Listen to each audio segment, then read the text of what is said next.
Everyone loves watching a good Disney movie, but did you notice something eerie happening in the scene where young Riley is running around the house and inside out? When we see the world through the eyes of emotions, they can see everything Riley sees. That's why fear manages to make the child stop before stepping on the power cord in the living room. But if you look closely, you'll notice that out of nowhere, the cord changes color when the little one is passing over it. Because from the inside, we can see that the wire is dark, almost black. But seen from the other angle, it becomes white. How did the folks at Disney not notice that? Not just that, but much more. Check out now the 15 things you didn't notice in Disney movies. Now, let's go to one of Mickey's latest hits, Red. We see that Miley's father is a skilled cook, but at the same time, he wears glasses. The problem is that in the kitchen environment, the lenses end up getting a bit foggy. So far, so good, but the strange thing is, when he takes off his glasses to clean the lenses, since both are fogged up, we see him cleaning only one lens with the cloth, but both end up clean. Is this some kind of ancient technique?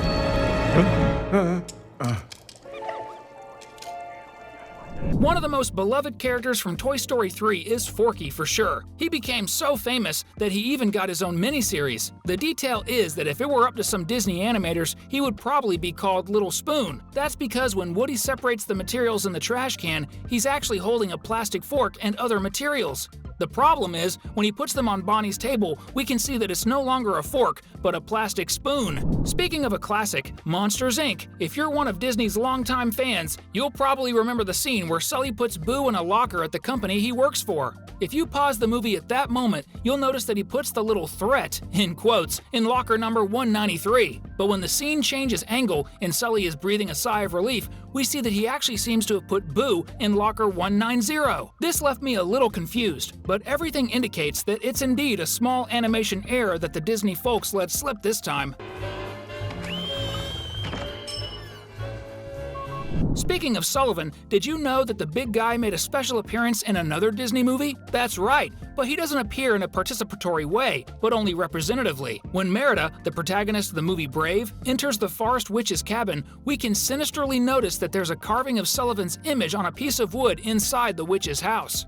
This is one of the points that reinforces the theory that Disney Pixar movies are part of a shared universe. There's also the hypothesis that the doors of Monsters, Inc. transcend time and space, and somehow Sully scared that old lady at some point in the past when she was a child. Some, more creative, even say that the old lady might even be Boo herself. But that's a topic for another video. Let's do this. If you want a video with the creepiest theories involving the Disney Pixar universe, put #theory here in the comments, because we know several of them, and some make quite a bit of sense, as scary as it may be. I'm going to make hazelnut soup for dinner. Your favorite. Surprise! Another detail that few people notice in the witch's cabin from Brave is the reference to the work of one of the greatest artists in history. When the old lady shows Merida a wood carving of two bears almost touching their fingers, if you pause the scene and look for the image of the ceiling of the Sistine Chapel in the Vatican, made by Michelangelo, you'll notice that they're the same, only with bears instead of humans.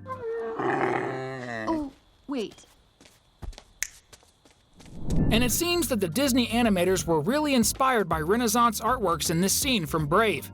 That's because we also see another very famous piece made of wood and with bears. We see a modified version of Rodin's The Thinker statue, made by the French artist with a bear thinking. Well, for those who doubt, both Disney and our channel are also culture. When Miley's mother and she are in the temple, we see her lighting 4 incense sticks.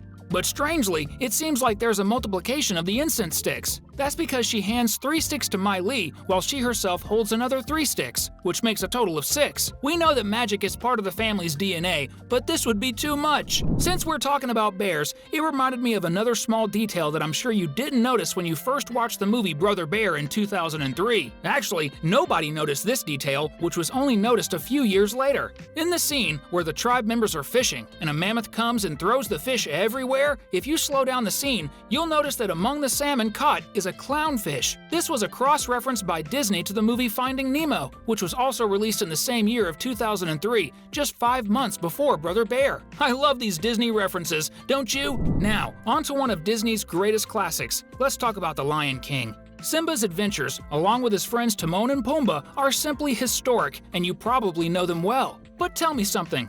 Did you notice something strange in the super funny scene where the duo tries to attract the hyenas, where Timon dances and Pumbaa pretends to be a Christmas hog? So if you notice that the purple flower necklace around Timon's neck appears out of nowhere, you're right! When he's facing away, there's nothing there. But when he turns around, the necklace appears as if by magic. That's the famous poetic license of cartoons, even if it doesn't make any sense. But what does make sense is clicking the subscribe button now if you're not subscribed to our channel yet. That way, you won't miss our next sensational videos about cartoons and animated movies. Frozen 2 is literally the highest grossing success among Disney animated movies. But there wouldn't be Frozen 2 without the first movie. And even though it's such a good movie, we managed to find a scene that left us scratching our heads. When Hans and Anna are dancing in the lighthouse, in a beautiful moment, we see their shadows being cast, proving all the splendor of that magical moment. Which ceases to be so magical when we find out that Hans is a very cruel guy. And also when we notice that the shadows are kind of hovering in the air as if the couple were literally floating. That's sinister in every possible way. Unicorn. Ice cream. I don't know about you, but sometimes I get the feeling that animated movies are almost like regular movies and the characters are like actors just playing a role. That's the impression I got when I saw the scene in Tangled where Mother Gothel stabs Flynn in the stomach, but then immediately the knife is shown with no blood. It's okay that it's a children's movie and scenes with blood aren't cool, but this definitely goes on our list of continuity errors in Disney movies.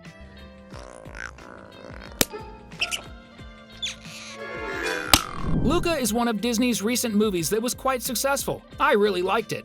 And the climax of the movie revolves around the good old bike competition where the protagonists need to face the rich, spoiled boy from the village. As we get to the end of the movie, we see that Luca's bike is inspected to see if it crossed the finish line, and we can see it's right in the middle of the crowd. But shortly after, when Luca's father and mother appear in the village, magically it's transported and ends up exactly in the middle of the scene, moving a little to the side as if someone had pulled it, but nobody did. After all, it was still the moment of decision in the competition.